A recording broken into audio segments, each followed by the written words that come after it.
Makasih kesempatannya Mbak Iva.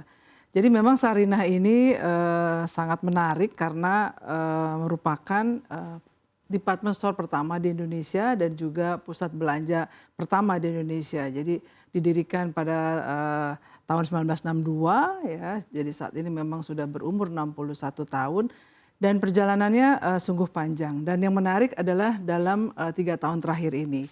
Jadi dengan program pemerintah untuk mentransformasi beberapa proyek diantaranya adalah proyek Sarinah, ini menjadi kesempatan untuk Sarinah berbenah dan juga untuk men-turnaround.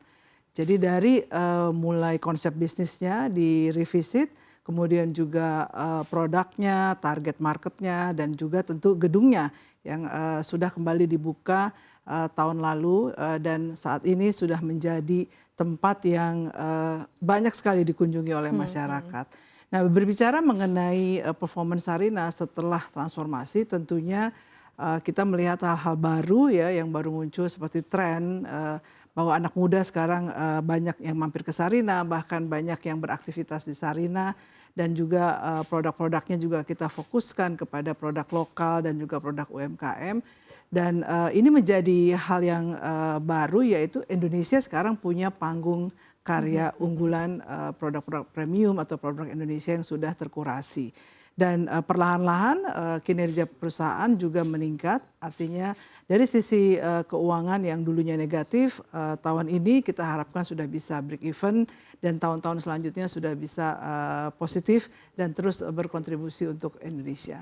Oke, baik. Tadi banyak sekali yang bisa dieksplorasi begitu tadi dari jawaban Ibu Fetty begitu. Apalagi kalau kita lihat tampaknya memang Sarinah saat ini juga hari ini ya menjadi salah satu tempat yang bisa dikatakan cukup hits ya bagi anak muda. Lokasinya juga strategis dengan adanya akses transportasi yang juga mudah begitu dan di satu sisi juga dengan wajah baru yang ditampilkan oleh Sarinah. Nah, tapi ketika sekali lagi ya tadi kuncinya keywordnya adalah transformasi begitu ya. Kemudian di rebranding juga Sarinah ini menjadi wajahnya Indonesia dengan produk-produk lokal juga Bu Fetty begitu ya, tapi dengan adanya perubahan dari sisi kalau kita lihat sebelumnya kan memang produknya juga lebih banyak yang asing ya sebetulnya. Kemudian dengan dengan transformasi ini kemudian banyak lebih 100% produk lokal begitu ya. Nah, kemudian dengan adanya perubahan ini apakah Anda melihat adanya perubahan target market juga Bu Fetty? Jadi dalam hal transformasi kami melakukan research kembali ya. Sebenarnya target market yang mau Sarinah sasar itu siapa? Di awal kami merasa target marketnya lebih kepada yang sudah mature, yang sudah lebih berumur dan tentu saja turis. Ternyata dengan transformasi ini kita bisa memperlebar target marketnya kepada anak-anak muda. Di mana anak-anak muda ini datang ke Sarinah tidak hanya berbelanja atau makan dan minum di restoran, tapi juga bersosialisasi, mereka juga berkomunitas dan akhirnya juga ini dijadikan wadah untuk memperlihatkan produk-produk unggulan Indonesia. Nah, dengan begitu sekarang target customer-nya sudah melebar dan quite surprisingly bahwa pengunjung Sarinah sekarang 70%-nya itulah ada anak muda di bawah umur 35 tahun dan ini yang akhirnya kita juga terus memfine tune konsep bisnis dan strategi terutama dengan product mix yang harus disesuaikan dengan pengunjung yang datang. Oke, baik. Karena tadi sekali lagi ya, karena cukup hits juga, tadi lokasinya juga strategis, sehingga akhirnya juga mau mengundang banyak anak muda ya untuk hadir di sana, karena konsepnya juga sebetulnya cukup open space juga, begitu ya Bu Fetty ya. Nah, tapi ketika kita berbicara tadi kan dari sisi segmentasi market, kemudian kalau kita lihat juga dari sisi okupansi ya, kemarin di tahun lalu ya ketika diresmikan, ini kan okupansinya baru berkisar 16%. Tapi mungkin dengan seiringnya waktu tentu okupansi akan terus meningkat begitu, apalagi juga pandemi sudah mulai berakhir. Seperti apa Anda melihatnya dan kondisi untuk okupansi dari Sarinah saat ini? Jadi tadi sedikit revisi bahwa pada saat kita launching okupansinya sekitar 80%. Dan saat ini sudah hampir full, bisa dibilang di atas 90%. Karena memang tenant-tenant sudah mulai percaya, sudah mulai confident pasca pandemi dan akhirnya banyak yang berminat untuk bergabung di Sarinah.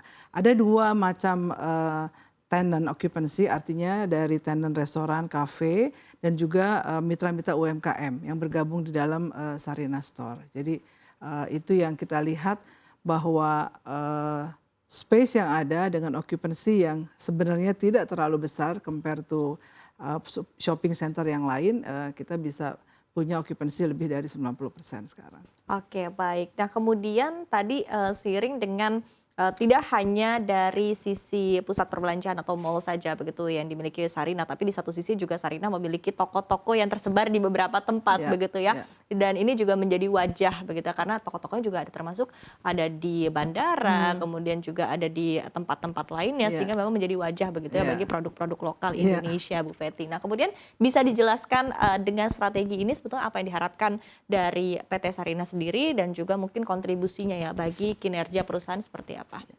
Jadi kami kembali lagi ke kitahnya bahwa Sarinah pada saat didirikan oleh Bung Karno dikonsepkan sebagai toko atau toserba dulu namanya yang mendukung ekonomi kerakyatan. Artinya kita definisikan menjadi produk lokal dan juga produk UMKM.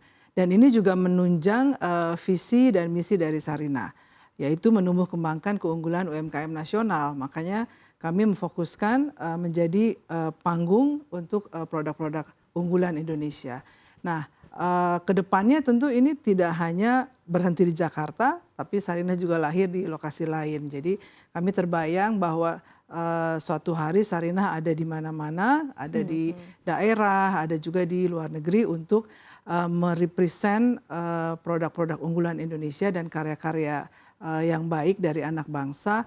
Dan ini yang patut kita bawa bersama-sama dan ini akhirnya menjadi gerakan sehingga tidak hanya Sarina yang melakukan role tersebut. Sekarang banyak sekali pihak-pihak lain, shopping center lain juga memberikan lahan untuk produk-produk itu mendapat akses ke pemasaran. Gitu. Oke, baik. Nah, tadi ada target bahwa nanti ke depannya Sarina ini akan lebih banyak ya lokasinya di mana-mana, khususnya tadi untuk toko-toko begitu ya. Nah, kemudian untuk mencapai target tersebut, strategi yang dilakukan oleh perusahaan seperti apa? Karena di satu sisi itu juga akan meningkatkan kapasitas dari operasional, kemudian juga dari pendanaan juga tentunya. Seperti apa Bu Fetty strateginya?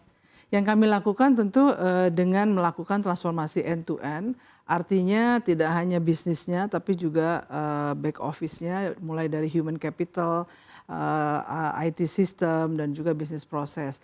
Dan juga satu benefit bahwa Sarinah adalah menjadi member dari Injourney ekosistem tourism dan di situ lahirlah banyak kolaborasi.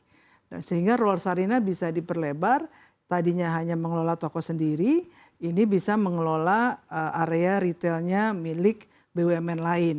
Karena dengan konsolidasi, dengan kolaborasi membuat Sarinah dapat melakukan atau fokus kepada core business sebagai retail management, baik mengelola toko maupun juga mengelola area retail. Nah, ini menjadi salah satu revenue stream.